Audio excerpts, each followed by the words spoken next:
ಆರೋಗ್ಯ ಕೈ ಕೊಡುತ್ತೆ. ಒಂದಲ್ಲ ಒಂದು ಸಮಸ್ಯೆಗಳಿಂದ ಬಳಲುವಂತಹ ವಾತಾವರಣಗಳು ಧನುಸ್ಸು ರಾಶಿಯವರಿಗೆ ಆಗಸ್ಟ್ ತಿಂಗಳಲ್ಲಿ ಕೂಡಿ ಬರುತ್ತೆ. ಎಚ್ಚರಿಕೆಯನ್ನು ವಹಿಸಬೇಕಾಗ್ತದೆ. ಏನೇ ಕೆಲಸ ಕೈಂಕರ್ಯಗಳಿಗೂ ಕೈ ಹಾಕಿದ್ರೂ ಸಹ ಹದಗೆಡುತ್ತೆ. ಯಾಕೆ ಅಂದರೆ ನಿಮಗೆ ಈ ಆಗಸ್ಟ್ ತಿಂಗಳಲ್ಲಿ ಅಷ್ಟಮ ಸ್ಥಾನದಲ್ಲಿ ಬರುವಂಥದ್ದು ಚತುರ್ಗ್ರಹಗಳು ಬರುತ್ತೆ. ಚತುರ್ಗ್ರಹಗಳಲ್ಲಿ ಸೂರ್ಯ, ಚಂದ್ರ, ಗುರು ಮತ್ತು ಬುಧ 4 ಗ್ರಹಗಳು ಬರುತ್ತೆ. ಇಷ್ಟು ಗ್ರಹಗಳು ಅವಶ್ಯಕತವಾಗಿ ಬೇಕಾದಂಥದ್ದು ಪ್ರತಿಯೊಬ್ಬ ಮನುಷ್ಯನಿಗೂ. ಚಂದ್ರ ಬಂದಾಗ ಶ್ರೀ ಗುರುಭ್ಯೋ ನಮಃ, ಶ್ರೀಮತಿ ರಾಮಾನುಜಾಚಾರ್ಯಾಯ ನಮಃ. ಇದು ಆಗಸ್ಟ್ ತಿಂಗಳು ಮಾಸ ಭವಿಷ್ಯದಲ್ಲಿ ಧನುಸ್ಸು ರಾಶಿಯವರಿಗೆ ಮಾಸ ಭವಿಷ್ಯ.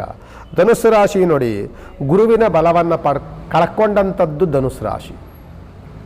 ಸಪ್ತಮದಲ್ಲಿ ಕುಜನ ದೃಷ್ಟಿಯಿಂದ ಒಳಗಾದಂಥದ್ದು ಧನುಸ್ಸು ರಾಶಿ.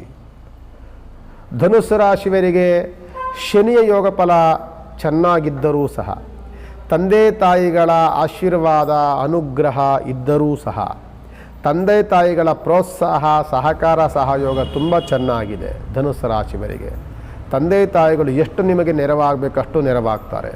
ತಂದೆ ತಾಯಿಗಳ ಬುದ್ಧಿ ಮಾತುಗಳು ಇವೆಲ್ಲವೂ ನಿಮಗೆ ತುಂಬ ಹಿತವಾಗಿರುತ್ತೆ.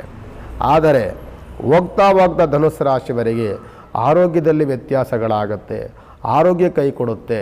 ಒಂದಲ್ಲ ಒಂದು ಸಮಸ್ಯೆಗಳಿಂದ ಬಳಲುವಂತಹ ವಾತಾವರಣಗಳು ಧನುಸ್ಸು ರಾಶಿಯವರಿಗೆ ಆಗಸ್ಟ್ ತಿಂಗಳಲ್ಲಿ ಕೂಡಿ ಬರುತ್ತೆ. ಎಚ್ಚರಿಕೆಯನ್ನು ವಹಿಸಬೇಕಾಗ್ತದೆ. ಸಪ್ತಮದಲ್ಲಿರುವಂತಹ ಕುಜನ ದೃಷ್ಟಿ ಮಾರಕ ದೃಷ್ಟಿ ಆಗುತ್ತೆ ಧನುಸ್ಸು ರಾಶಿಯವರಿಗೆ.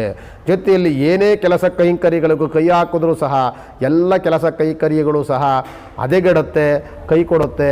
ಜೊತೆಯಲ್ಲಿ ಯಾವುದೂ ಸಹ ಎಲ್ಲವೂ ವಿಫಲತೆಯನ್ನು ಕಾಣುತ್ತೆ. ಯಾಕೆ ಅಂದರೆ ನಿಮಗೆ ಅಷ್ಟಮದಲ್ಲಿರುವಂಥ ಗುರುವಿನ ದೋಷ. ಸ್ವಕ್ಷೇತ್ರಾಧಿಪತಿಯಾದಂಥ ಗುರುವೇ ನಿಮಗೆ ಅಷ್ಟಮದಲ್ಲಿ ಬಂದು ಗುರುವಿನ ಬಲವನ್ನು ಕಳ್ಕೊಳ್ತಾರೆ ಧನುಸ್ಸು ರಾಶಿಯವರು. ಗುರುವಿನ ಬಲದ ಜೊತೆಯಲ್ಲಿ ಈ ಆಗಸ್ಟ್ ತಿಂಗಳಲ್ಲಿ ಅಷ್ಟಮ ಸ್ಥಾನದಲ್ಲಿ ಬರುವಂಥದ್ದು ಚತುರ್ಗ್ರಹಗಳು ಬರುತ್ತೆ.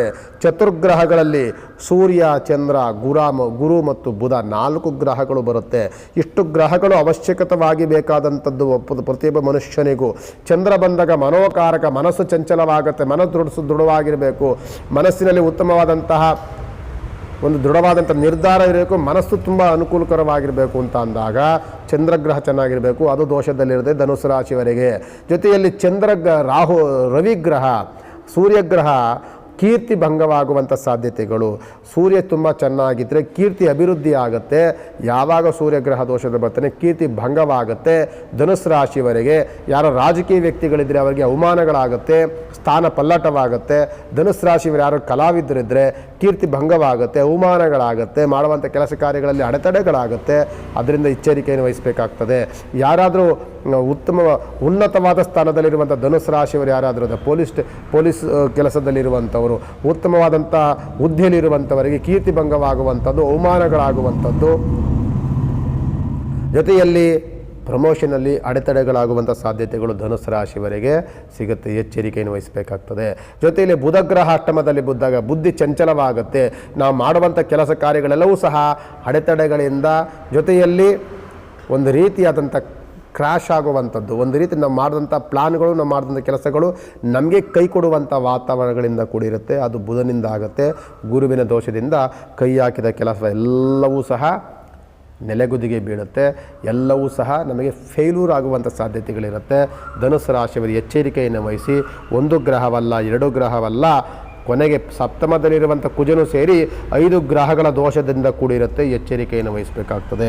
ಹಾಗಾದರೆ ಏನಾದರೂ ಅನುಕೂಲಕರವಾದಂಥ ದಶಮ ಸ್ಥಾನದಲ್ಲಿರುವಂಥ ಶುಕ್ರ ಗ್ರಹ, ಅವನು ಅಂಥ ಅನುಕೂಲಗಳೇನು ಮಾಡಿಕೊಡೋದಿಲ್ಲ. ಎಲ್ಲ ಗ್ರಹಗತಿಗಳು ಸಹ ಒಂದಲ್ಲ ಒಂದು ಸಮಸ್ಯೆಗಳಿಂದಲೇ ಕೂಡಿರುತ್ತೆ.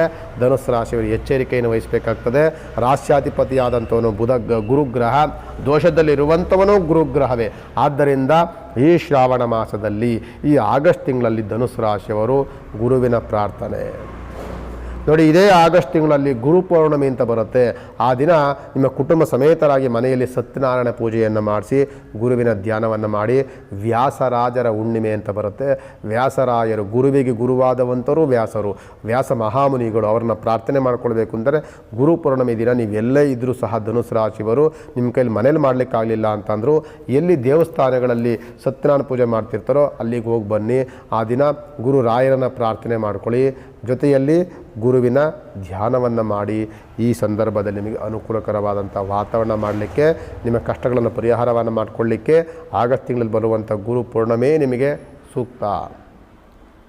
ಜೊತೆಯಲ್ಲಿ ಆದಷ್ಟು ಸಹ ಎಚ್ಚರಿಕೆಯನ್ನು ವಹಿಸಿ ಹೊಸ ಹೊಸ ಕೆಲಸಗಳಿಗೆ ಯಾವುದಕ್ಕೂ ಸಹ ಆರಂಭವನ್ನು ಮಾಡಲಿಕ್ಕೆ ಹೋಗಬೇಡಿ, ಕೈ ಸುಟ್ಕೊಳ್ತೀರಿ. ಜೊತೆಯಲ್ಲಿ ಗುರುವಿನ ಧ್ಯಾನ, ಸಾಧ್ಯವಾದರೆ ಮಂತ್ರಾಲಯಕ್ಕೆ ಭೇಟಿ ಕೊಡಲಿಕ್ಕಾದರೆ ಒಂದು ಬಾರಿ ಮಂತ್ರಾಲಯಕ್ಕೆ ಇದೇ ಶ್ರಾವಣದಲ್ಲಿ ಹೋಗಿ ಬನ್ನಿ, ಇನ್ನೂ ಅನುಕೂಲಕರವಾದಂಥ ವಾತಾವರಣ ಉಂಟಾಗುತ್ತೆ. ನಮಸ್ಕಾರ.